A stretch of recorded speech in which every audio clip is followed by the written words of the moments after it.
Mindfulness and Positive Mental Health pilot project developed by Kelly Malloy at Chicks, a pilot scheme that we hope develop children's tools and strategies around mindfulness and positive mental health practices. Okay, the reason why we use mindfulness and positive mental health is because we can create happy hormones within ourselves by doing different activities and carrying out different tasks. Some of these hormones are dopamine. Dopamine is a reward hormone. We can create this by celebrating small wins, completing tasks, achieving goals, self care activities such as listening to your favourite music, watching your favourite movie, and eating foods that we love. Serotonin is also another happy hormone. It is a mood stabilizer.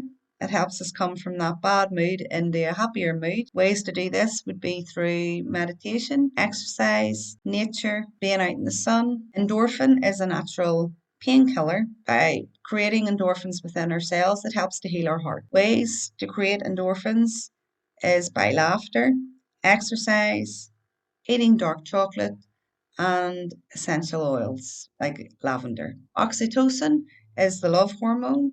We can create this by giving and receiving cuddles, playing with our pets, playing with a dog, playing with a baby, giving and receiving compliments. Mindfulness and positive mental health will help children regulate their emotions and be more connected with themselves. It's like connecting the heart and the brain, enabling them building resilience, increasing their self-esteem and their self-worth, and being optimistic. Hopefully, in turn, children will have less meltdowns. They will feel a lot calmer and a lot happier within themselves, and this will reduce worry and anxiety children may feel. Trauma, as we know, can come in many different formats. Children could be scared of something like a spider, or they could have had an adverse childhood experience.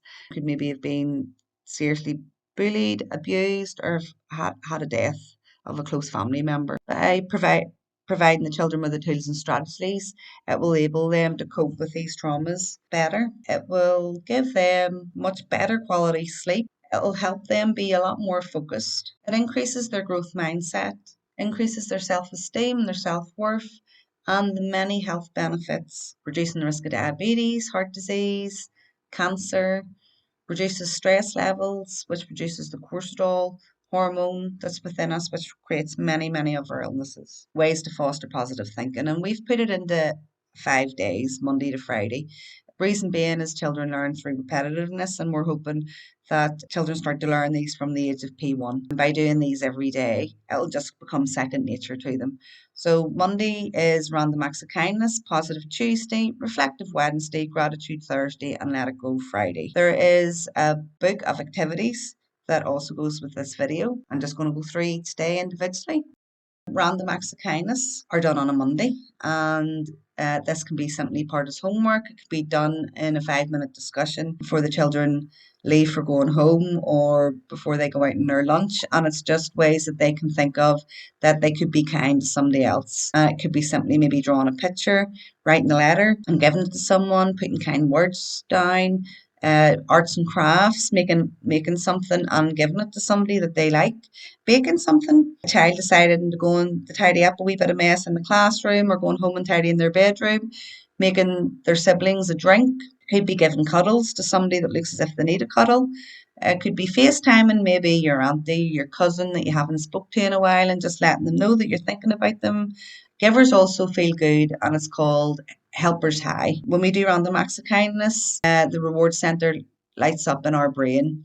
It reduces cortisol, making us less stressed, and reduces anxiety, and provides us with emotional warmth and makes us feel good inside. So here's the first activity in our book, Random Acts of Kindness.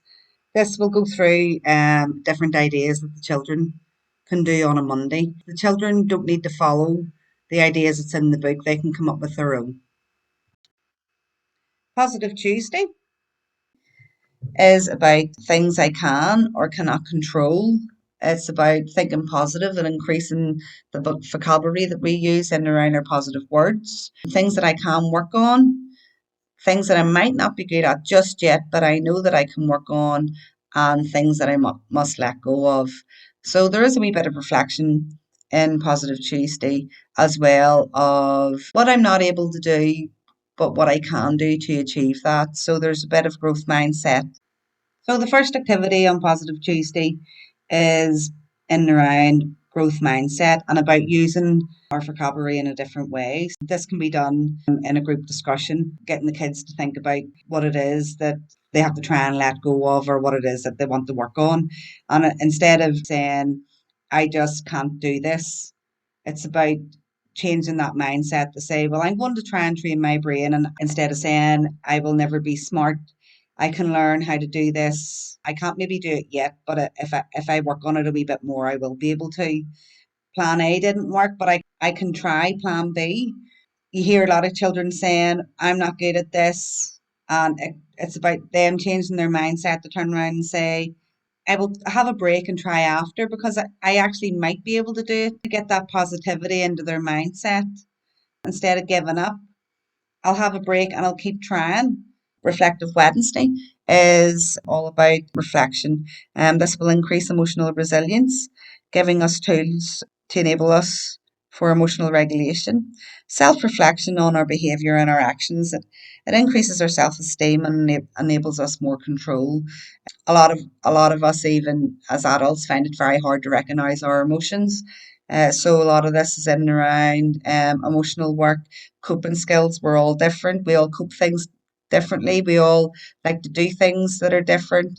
Be learning how to do that deep breathing, that counting to 10, putting into play those different things that we can help to calm us down. Breathing is one of the ones that we all should learn that it reduces your heart rate and your anxiety levels very, very quickly. So our first activity on Reflective Wednesday is about thinking about our favourite place in the world to visit. Children can draw a picture. This can be a talking exercise, circle time. When we're talking about our favourite place, we want the children to be thinking about how they felt when they were there. And we want them also to notice the expressions and how their face feels and how they feel in their heart. They should feel a nice warm feeling and a feeling of happiness.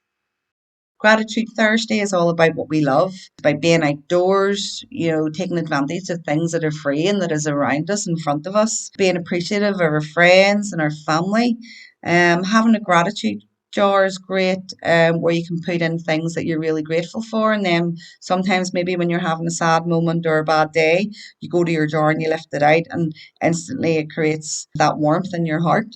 Gratitude stones, picking pebbles up, painting them, and writing things on that you really love.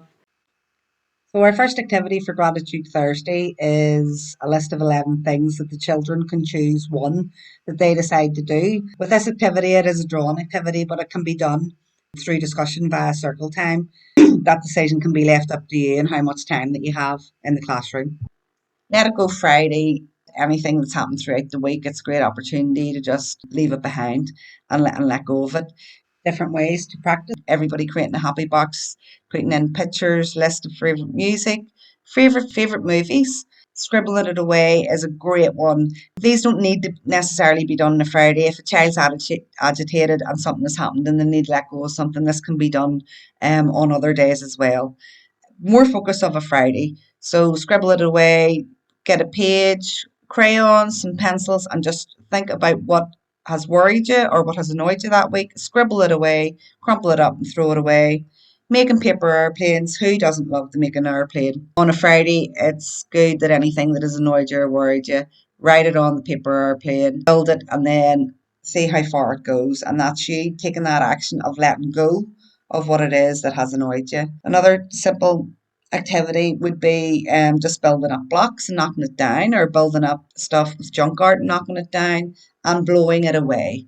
Blowing it away can be done with bubbles or it can be done just through a meditation, deep breathing exercise. And by blowing it away, you're releasing out that hurt and that frustration or that anger. And it does really help to regulate your emotions. Our first activity on Let It Go Friday is a breathing exercise. And this is very important to enable the children to learn how to regulate their emotions. If they simply just sit in a quiet place, it can be on their chair at their desk or it could be at circle time. If they hold their hand up when they start at their thumb, if they breathe in, and then when they're going down their thumb, if they breathe out.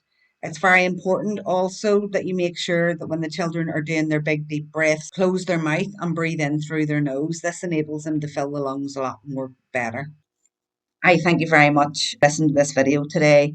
If you have any questions or queries about any of the activities, please get in touch and we'll answer them. And thank you very much for participating in this pilot scheme. I really am so looking forward to hearing the feedback from the children and of course yourselves.